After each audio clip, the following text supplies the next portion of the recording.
बधाई हो सिंगल भाइयों और बहनों, तुम्हारी किस्मत खुलने वाली है, क्योंकि जो छोटे छोटे कपल्स हर वक्त पब्लिक में प्यार दिखाकर सिंगल लोगों को जलाते रहते हैं, आखिरकार उनके लिए एक सजा देने वाला आ चुका है। खासकर वैलेंटाइन डे के दिन यही किलर सबसे ज्यादा एक्टिव हो जाता है। उस दिन प्रपोज करने वाले लोगों का तो सीधे मौके पर ही काम तमाम कर दिया जाता है। उनकी लाशें निकालकर खून से बने टोटेम की तरह सजाई जाती है और जो कपल्स बेसब्र होकर रोमांस में लगे होते हैं उन्हें साथ साथ मारकर हमेशा के लिए दुखी जोड़ा बना दिया जाता है। जितना ज्यादा कोई कपल मीठा और प्यार में डूबा हुआ होता है, उनकी मौत उतनी ही ज्यादा दर्दनाक होती है। सबसे डरावनी बात यह है कि तुम्हें जरा भी पता नहीं होता कि उस मास्क के नीचे किलर लड़का है या लड़की, और ये भी नहीं पता कि कहीं वो तुम्हारा एक्स तो नहीं जो तुम्हारी खुशहाल लाइफ खत्म करने भेजा गया हो। कुछ लोग कहते हैं कि ये 2025 की सबसे मजेदार, सबसे क्रूर और पूरी तरह दिमाग हिला देने वाली वैलेंटाइन हॉरर फिल्म है, जबकि कुछ लोग इसे जरूरत से ज्यादा हिंसक और खून खराबे से भरी बताते हैं। लेकिन मैं गारंटी देता हूँ आखिरी 10 मिनट का डबल ट्विस्ट तुम्हारी रूह तक हिला देगा और शायद उसके बाद तुम कभी वैलेंटाइन डे मनाने की हिम्मत ही न करो। खैर ज्यादा बातें नहीं, आज हम बात करेंगे हार्ट आइज की। Sound effect. कहानी की शुरुआत ही ऐसे होती है कि डर का लेवल तुरंत मैक्स पर पहुंच जाता है। वैलेंटाइन डे से एक दिन पहले एक आदमी हाथ में डायमंड रिंग लेकर घुटनों पर बैठता है अपनी गर्लफ्रेंड को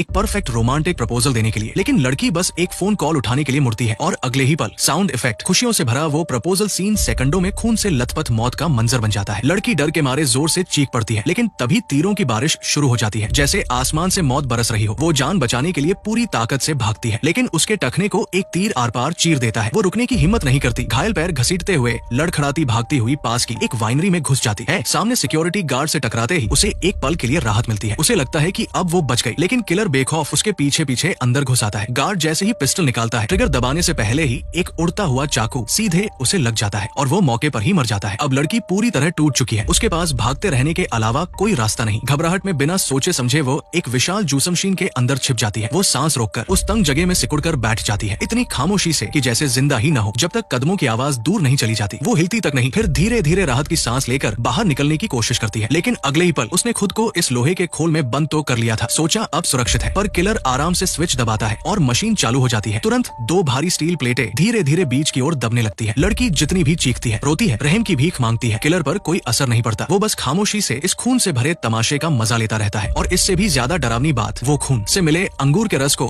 बैरल में भरकर उसे वाइन की तरह फर्मेंट करता है और बेच देता है उन कॉलेज स्टूडेंट्स को जो अभी अभी दुनिया में कदम रख रहे होते हैं। तभी वो आखिरकार अंधेरे से बाहर आता है। उसके चेहरे पर एक अजीब सा मास्क है, जिसकी दिल के आकार वाली आंखों की जगह के अंदर बस काली डरावनी खामोशी दिखाई देती है। एक जोड़ी खून जैसी लाल आंखें हर उस कपल को घूर रही थी जो खुलेआम प्यार दिखा रहा था। वही है बदनाम हार्ट आई किलर, जो सिर्फ कपल्स का शिकार करता है। ये खूनी वारदात पूरे शहर को हिला देती है। पुलिस को सूचना मिलते ही मौके पर पहुंचती है और जूस मशीन के अंदर से इंसानी शरीर के कई टुकड़े बरामद होते हैं। फैक्ट्री के सीसीटीवी में किलर का साइड फेस कैद हो जाता है। तभी पुलिस को एहसास होता है कि हर साल वैलेंटाइन डे पर कपल्स का कत्लेआम करने वाला रहस्यमयी भूतिया किलर अब उनके शहर में भी आ चुका है। घटनास्थल से पुलिस को एक अंगूठी मिलती है, जिसके अंदर जेस के 2 अक्षर खुदे हुए होते हैं। उस पर मिले फिंगरप्रिंट किसी भी मृतक से मैच नहीं करते, इसलिए पुलिस मान लेती है कि ये किलर की ही गिरी हुई चीज है और यही उनके पास उसे पकड़ने का इकलौता सुराग बन जाता है। उधर कहानी की नायिका एमी, जो एक ज्वेलरी कंपनी में प्रमोशनल प्लानर है, इस किलर की अचानक एंट्री से बुरी तरह फंस जाती है। उसका रोमांटिक कैंपेन, जो प्यार का जश्न मनाने के लिए बनाया गया था, अब मजाक बनकर रह जाता है। बॉस मीटिंग में ही उसका पूरा प्लान खारिज कर देता है और उसकी नौकरी भी खतरे में पड़ जाती है। हालात संभालने के लिए कंपनी तुरंत जेसन को बुलाती है, एक बेहद टैलेंटेड क्रिएटिव डायरेक्टर, जिसे इंडस्ट्री में कंज्यूमर क्यूपिड कहा जाता है और जो पहले न्यूयॉर्क की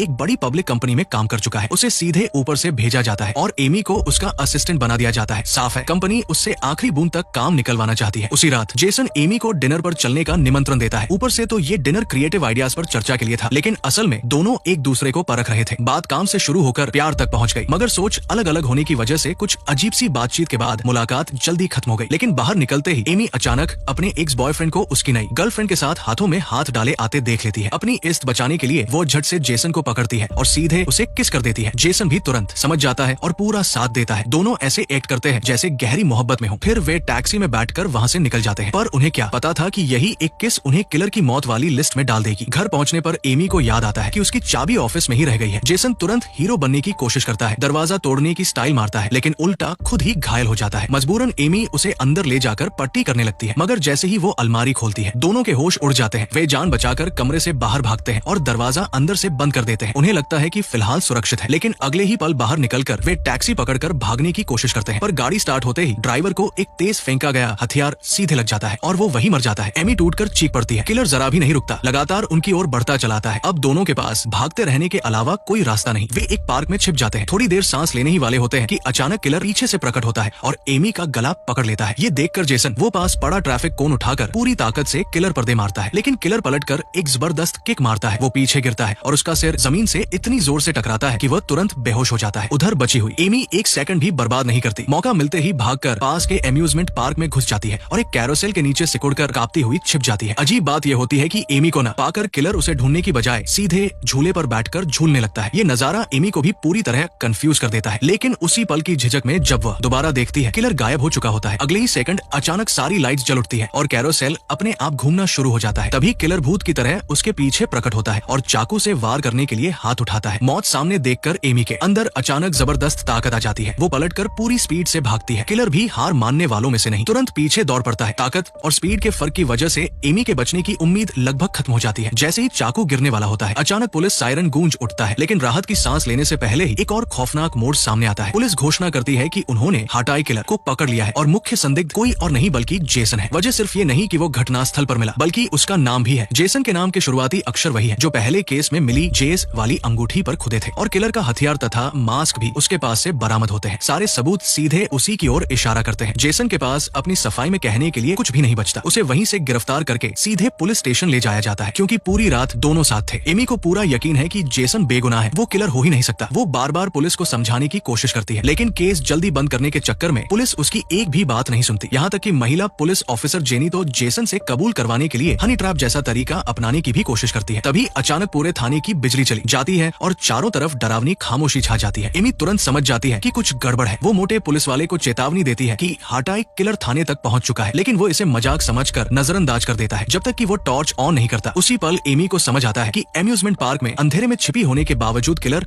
उसे कैसे ढूंढ पाया था। उसके मास्क में नाइट विजन लगा हुआ है। अब बाकी पुलिस वाले भी सतर्क हो जाते हैं, लेकिन बहुत देर हो चुकी होती है। वार का साउंड इफेक्ट पुलिस वालों को खत्म करने के बाद किलर सीधे पूछताछ वाले कमरे की ओर बढ़ता है। अंदर जेसन हथकड़ियों से बंधा हुआ है। वो लड़ भी नहीं सकता, बस टेबल के चारों तरफ घूम घूम कर खुद को बचाने की कोशिश करता है, जैसे कोई खंभे के चारों ओर भाग रहा हो। लेकिन वही डरावना अंजाम फिर भी सामने आ ही जाता है। तभी अचानक बाहर से कुछ हलचल की आवाज आती है। वैसे तुम निशाना लगाने में बहुत खराब हो। मौत के मुंह से बचकर दोनों किसी तरह थाने से भाग निकलते हैं। 2 बार साथ साथ मौत से बचने के बाद वे एक पल के लिए भावुक होकर एक दूसरे को किस करने ही वाले होते हैं। तभी किलर फिर से पीछे आ पहुंचता है। मजबूर होकर दोनों गुस्से में एक दूसरे को देखते हैं और दोबारा जान बचाकर भागना शुरू कर देते हैं। लेकिन मुसीबत ये थी कि पुलिस स्टेशन शहर के बिल्कुल बीचों बीच था, इसलिए दोनों चाहकर भी किसी सुनसान जगह की ओर नहीं भाग सकते थे। घबराहट में बिना दिशा देखे भागते भागते वे सीधे एक ओपन ड्राइव इन सिनेमा पहुंच जाते हैं। संयोग से वैलेंटाइन डे होने की वजह से वहाँ कपल्स की भारी भीड़ जमा होती है। किलर के लिए तो जैसे भेड़ों के बीच भेड़िया घुस गया हो और वो तुरंत कत्लेआम शुरू कर देता है। रात का समय होने और रोशनी कम होने की वजह से किसी को गिरती लाशें दिखाई ही नहीं देती। उल्टा लोग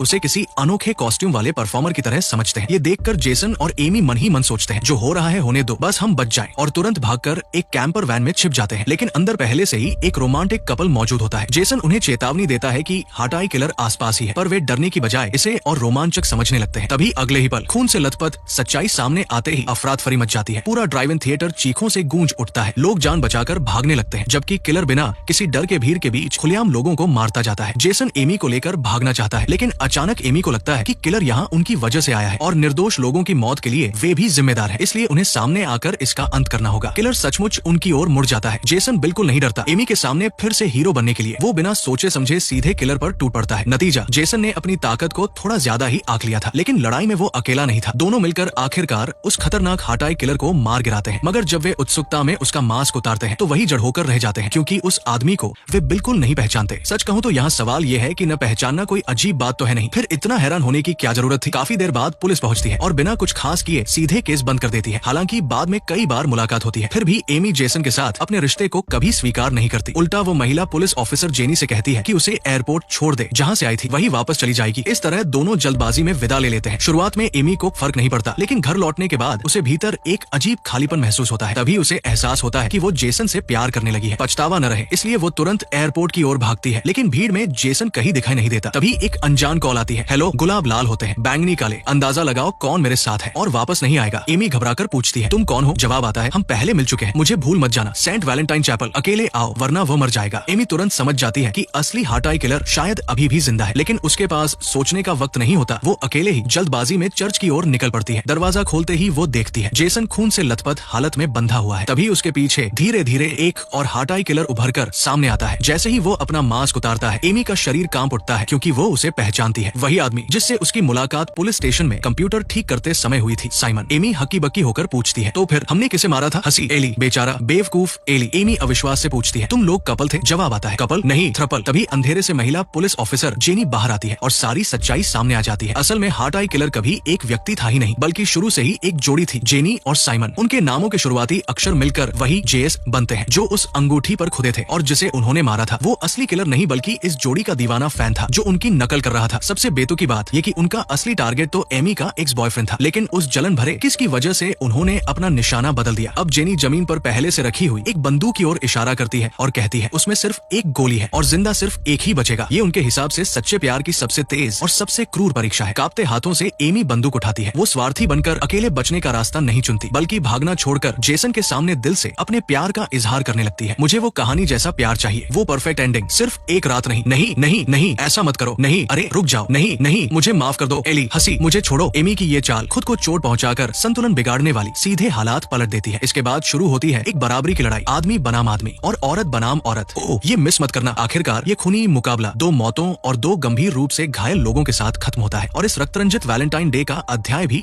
यही बंद हो जाता है। समय आगे बढ़ता है। 1 साल बाद का वैलेंटाइन डे। पूरे 1 साल साथ बिताने के बाद एमी और जेसन का रिश्ता गहरा हो चुका है। अब बात प्यार के इजहार से आगे बढ़कर शादी तक पहुंच गई है। वही ओपनर ड्राइव इन थिएटर, वही चांदनी रात जो इस खास पल की गवाह बनने वाली है। तभी अचानक फोन की घंटी माहौल तोड़ देती है।